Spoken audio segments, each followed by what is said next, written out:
বাংলাদেশি ইস্যুতে জ্বলছে ভারত সরকার, নয়া ষড়যন্ত্রের গন্ধ। এবং সর্বশেষ জানাবো 5 আগস্টের পর বিএনপি চিনেছে বিএনপিকে। এতক্ষণ শুনছিলেন সংবাদ শিরোনাম, এবার বিস্তারিত। বাংলাদেশি ইস্যুতে জ্বলছে ভারত সরকার, নয়ার ষড়যন্ত্রের গন্ধ। পতিত স্বৈরাচার হাসিনা গত বছরের জুলাই অভ্যুত্থানে চোরের মতো দেশ ছেড়ে পালিয়ে গিয়ে ভারতে আশ্রয় নেওয়ার পর থেকেই দেশটির কট্টর ইসলাম বিদ্বেষী নরেন্দ্র মোদী সরকার যেন বাংলাদেশি শুনলেই শরীর জ্বালা করে। বৈধ প্রক্রিয়ায় ভারতে অবস্থান করলেও শিকার হতে হয় নানা হয়রানির, এমনকি স্বয়ং ভারতীয় নাগরিকদেরও বাংলা বলার কারণে হেনস্থার শিকার হতে হচ্ছে নিজ দেশে। কিন্তু প্রশ্ন হলো, বাংলাদেশি ইস্যুতে ভারত সরকারের এত জ্বালা কেন? কোন এমন গোপন রহস্য ঘিরে রয়েছে বিষয়টিতে?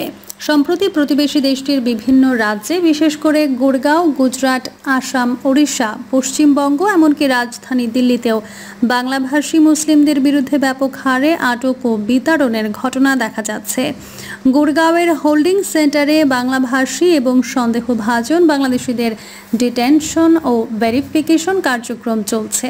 তাদের মধ্যে অনেকের কাছে রয়েছে ভারতীয় পরিচয়পত্র, আর বাংলাদেশিরাও বৈধ প্রক্রিয়ায় ভিসা সহ অবস্থান করছিলেন সেখানে। এরপরও ভারতীয় পুলিশের হয়রানি থেমে নেই বাংলাদেশি ইস্যুতে। হিউম্যান রাইটস ওয়াচ সূত্রে জানা যায়, এবছরের মে থেকে জুলাই পর্যন্ত অন্তত 1880 জন মুসলিম বাংলাভাষী মানুষের বিস্তারিত যাচাই না করেই বাংলাদেশে পুশিন করা হয়েছে, যাদের মধ্যে অনেকেই ভারতীয় নাগরিক বলে প্রমাণিত হলেও হয়রানির শিকার হতে হয়েছে শুধুমাত্র বাংলা বলার কারণেই। এদিকে বাংলাদেশের অতি কাছের রাজ্য ভারতের পশ্চিমবঙ্গেও চলছে বাংলাভাষীদের ওপর বাংলাদেশি বলে ভারতের বিজেপি সরকার নিয়ন্ত্রণাধীন পুলিশের অযাচিত আক্রমণ। যে বিষয়টি নিয়ে রাজ্যটির মুখ্যমন্ত্রী মমতা বন্দ্যোপাধ্যায় একাধিকবার ক্ষোভ প্রকাশ করেছেন এবং দেশটির প্রধানমন্ত্রী নরেন্দ্র মোদীর কড়া ভাষায় সমালোচনা করেছেন। অন্যদিকে ওড়িশায় 444 জন বাংলাভাষী শ্রমিককে আটক করা হয় বাংলাদেশি ভেবে। পরে যাচাই করার পর 277 জনকে ভারতীয় বলে শনাক্ত করা হয়। এরপরও পুলিশ নানা টালবাহানার পর তাদের ছেড়ে দেয়। যে ঘটনাটি নাড়া দিয়েছিল পুরো ভারতের মুসলিম এবং বাঙালি সমাজকে, কারণ ভারতীয় বাঙালিরাও এখন সেফ নয় নিজ দেশে। আর বাংলাদেশিরা ভারতে বৈধভাবে গেলেও ভারতীয় পুলিশের এমন কাণ্ডে রীতিমতো বিরক্ত, তিক্ত। ভারত সরকারের বাংলাদেশি আর বাঙালি ইস্যুতে শরীর এমন জ্বালা করার পেছনে রয়েছে বেশ কিছু যুক্তিসঙ্গত কারণ। বিশ্লেষকরা বলছেন, প্রথমত ফ্যাসিস্ট হাসিনার নিরাপত্তা ইস্যু। বাংলাদেশিরা বৈধভাবে ভারতে প্রবেশ করলেও তাদের ইচ্ছাকৃত হেনস্থা করে ভয়ে ধরানো হচ্ছে যাতে তারা ভারত সফর থেকে নিজেদের সরিয়ে নেন। রাজধানী দিল্লিতে ফ্যাসিস্ট হাসিনার অবস্থান যাতে সেই পর্যন্ত কোনো বাংলাদেশি পৌঁছাতে না পারে, সেই কারণে এমন কর্মকাণ্ড কট্টর ইসলাম বিদ্বেষী মোদীর সরকারের। দ্বিতীয়ত, ইসলাম বিদ্বেষী নরেন্দ্র মোদীর দল বিজেপি নিজ দেশের মুসলমান ভোটারদের ভোট তেমন একটা পায় না তাদের আচরণ আর ইসলাম বিরোধী নানা কর্মকাণ্ডের জন্য।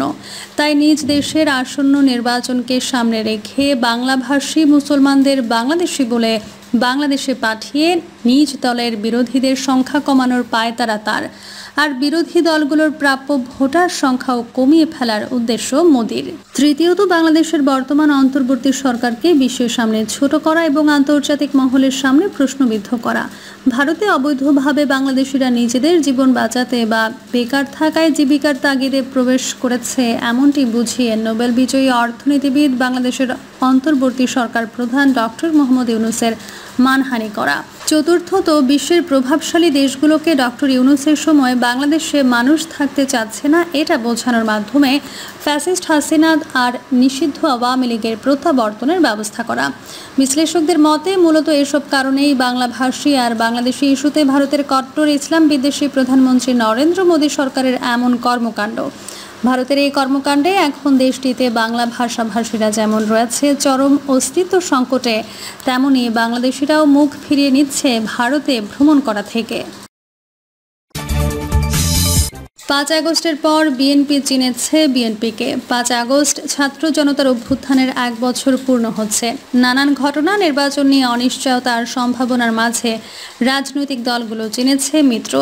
আর এই 1 বছরে বাংলাদেশ জাতীয়তাবাদী দল চিনেছে নিজের দলের নেতাকর্মী ও দীর্ঘদিনের সুবিধাভোগী সমমনা ও সমপন্থী পেশাজীবীদের। বিএনপি সমর্থিত পেশাজীবীদের বিভিন্ন সংগঠনের নেতাকর্মীদের কিছু অংশের এই 1 বছরে জামায়াত সংশ্লিষ্টতা এবং জামায়াত দুর্বলতার প্রকাশ দলটিকে বড় ধরনের ঝাঁকুনি দিয়েছে।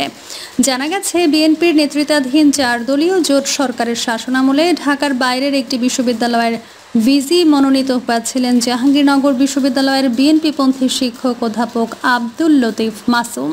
আওয়ামী লীগের শাসনামলে এই শিক্ষক চরমোনাই পীরের দলে যোগ দেন। এখন জামায়াতপন্থী শিক্ষকদের সাথে সংশ্লিষ্টতা স্পষ্ট হচ্ছে, যা বিএনপি সমর্থক শিক্ষকদের মধ্যে কৌতূহল ও বিস্ময়ের সৃষ্টি হয়েছে।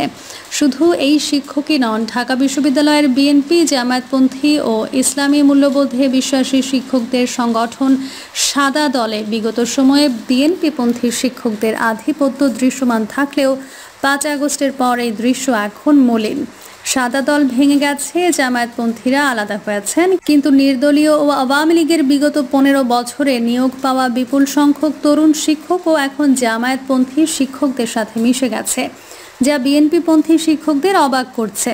আওয়ামী লীগের আমলে নিয়োগ পাওয়া শিক্ষকদের একটি বড় অংশ জামায়াতপন্থী। এটা বিএনপিপন্থী শিক্ষকদের শুধু অবাকই করেনি, বরং নিজেদের মধ্যে কারা বিএনপি আর কারা জামায়াতপন্থী সেটা নিয়ে এই দ্বিধাদ্বন্দ্বের শিক্ষক নেতারা।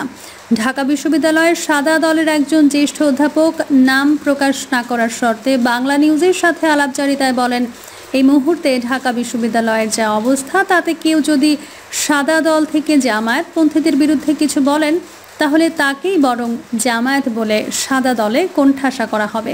তারপর শিক্ষক সমিতির নির্বাচনের ব্যাপারও তো আছেই। সম্প্রতি বিএনপির ভারপ্রাপ্ত চেয়ারম্যান তারেক রহমান ঢাবির শিক্ষকদের নিয়ে একটি বৈঠক করেন। সেখানেও চিহ্নিত জামায়াতপন্থীরা উপস্থিত ছিলেন। সাদা দলের বিএনপি সমর্থক আহ্বায়ক মোর্শেদ কিছুটা বিএনপিপন্থীদের গোছাতে চেষ্টা করছেন, তবুও তিনি কতটা পারবেন সেটা দেখার বিষয়। আবার কেউ কেউ তো আলাদাভাবে আরেকটা সাদা দল গড়ে তুলেছেন, সেখানে যারা তারাও বিএনপিপন্থী। আসলেই কি এখানকার শিক্ষকদের একটি বড় অংশই আওয়ামী লীগের আমলে নিয়োগ পাওয়া, আর এদের বড় অংশ এখন জামায়াতপন্থীদের সাথে? এটাও অনেকটা আশ্চর্যের ব্যাপার। এ বিষয়ে ঢাকা বিশ্ববিদ্যালয়ের রাষ্ট্রবিজ্ঞান বিভাগের সাবেক চেয়ারম্যান অধ্যাপক ডক্টর নুরুল আমিন ব্যাপারী বাংলা নিউজকে বলেন, আসলে আওয়ামী লীগের পতনের পর এখন তো কারো পরিচয় লুকিয়ে রাজনীতি করার কিছু নেই। জামায়াতও ক্ষমতায় যেতে বা বিরোধী দল হতে চাচ্ছে। এই জন্যই হয়তো এখন বিএনপি জোট বা সমমনা নাম থেকে বেরিয়ে এসে নিজেদের আসল পরিচয় প্রকাশ করছে। ছাত্রদলের ক্ষেত্রে দেখা গেছে এমন বিচিত্র ঘটনা। ছাত্রদলের অভিযোগ, বিগত সময়ে ঢাকার বাইরে কিছু সরকারি বিশ্ববিদ্যালয়ে ছাত্রদলের কমিটিতে ছোট পদে ছাত্র শিবিরপন্থী শিক্ষার্থীদের পদ নেওয়ার ঘটনা ঘটেছিল। ছাত্রদলকে বিতর্কিত করতেই বিভিন্ন ইস্যুতে এই শিক্ষার্থীরা ছাত্রদলের ছোট পদ থেকে পদত্যাগ করে গণমাধ্যম ও বিভিন্ন জামায়াতপন্থী সামাজিক যোগাযোগ মাধ্যমের পেজে পোস্ট করে। এতে সাধারণ মানুষ মনে করে ছাত্রদল থেকে ছাত্রদলের নেতা পদত্যাগ করেছেন, কিন্তু ব্যাপারটা এমন নয়। শিবির গোপনে তাদের লোকদের প্রকাশ্য বিভিন্ন দলের রাজনীতিতে অনুপ্রবেশ ঘটায়, আবারও সুযোগ বুঝে তাদের দলে ফিরিয়ে নেয়। ছাত্রদলের যুগ্ম সাধারণ সম্পাদক ও ঢাকা বিশ্ববিদ্যালয়ের সাবেক সাধারণ সম্পাদক আরিফুল ইসলাম আরিফ বলেন, ছাত্রদল করতে গিয়ে প্রথম বর্ষ থেকে নির্যাতনের শিকার হয়েছি, বারবার হামলার শিকার হয়েছি। আমরা আমাদের সহযোদ্ধা কর্মী চিনি, কিন্তু বিগত ফ্যাসিস্ট হাসিনার শাসনামলে হল থেকে মাঝে মাঝে কিছু ছেলে আমাদের সাথে যোগাযোগ করত। তারা প্রকাশ্যে কখনো ছাত্রদলের কর্মসূচিতে আসতো না, কিন্তু 5 আগস্টের পর দেখি এরা এখন গুপ্ত অবস্থা থেকে বেরিয়েছে। এরা কখনো সাধারণ শিক্ষার্থী, কখনো শিবির, কখনো সামাজিক সংগঠনের নেতা। এটা আমাদের অবাক করে। ছাত্রদল সভাপতি রাকিবুল ইসলাম রাকিব বাংলা নিউজকে বলেন, গুপ্ত সংগঠনের কর্মীরা ফ্যাসিস্ট হাসিনার আমলে ছাত্রলীগ করত, এখন তারা তথাকথিত গুপ্ত দল করে। তাদের সমর্থক অল্প কিছু এজেন্ট কৌশলে ছাত্র দলের মধ্যে খুবই ছোট পদে পদায়ন হয়েছিল। আমরা তাদের চিহ্নিত করছি। অনেকে আবারও আমাদের বিতর্কিত করতে পদত্যাগের নাটকও সাজায়। দেশের শিক্ষার্থীদের কাছে এখন এদের চরিত্র প্রকাশ হয়ে গেছে। বিএনপিপন্থী চিকিৎসকদের সংগঠন ডক্টরস অ্যাসোসিয়েশন অব বাংলাদেশ ড্যাবের নেতাদের সঙ্গে কথা বলেও এমন চিত্র পাওয়া গেছে। ড্যাবের নেতারা অভিযোগ করেন, স্বাস্থ্য অধিদপ্তরের ডিজিদের একজন থেকে শুরু করে ঢাকা মেডিকেল কলেজের প্রিন্সিপাল ও ভাইস প্রিন্সিপাল জামায়াতপন্থী। 5 আগস্টের পট পরিবর্তনের পর বিভিন্ন জেলায় নিয়োগপ্রাপ্ত সিভিল সার্জনরাও জামায়াতপন্থী। এরা কিছুদিন আগেও ছিল ফ্যাসিস্ট আওয়ামী লীগের সংগঠন সাচিপের নেতা। ড্যাব নেতাদের অভিযোগ, কিছু বললেই জামায়াতের সমর্থক এই ডাক্তাররা বলেন তারাই নাকি শেখ হাসিনাকে কৌশলে সরিয়েছে। তাদের রয়েছে বিশাল সিন্ডিকেট। আওয়ামী লীগেও তারা সক্রিয় ছিল, এখনও সংঘবদ্ধ। ঢাকা মেডিকেলে এরা ছাত্র দলের ব্যানার ছিঁড়ে ফেলে। তারা বলেন সেখানে রাজনীতি চলবে না। যদি রাজনীতি না থাকে তাহলে তাদের নিয়োগ দিলেন কারা? প্রিয় দর্শক, এই ছিল এখনকার সর্বশেষ সংবাদ। আপডেট সব সংবাদ পেতে চ্যানেলটি সাবস্ক্রাইব করে বেল আইকনটি ক্লিক করে রাখুন।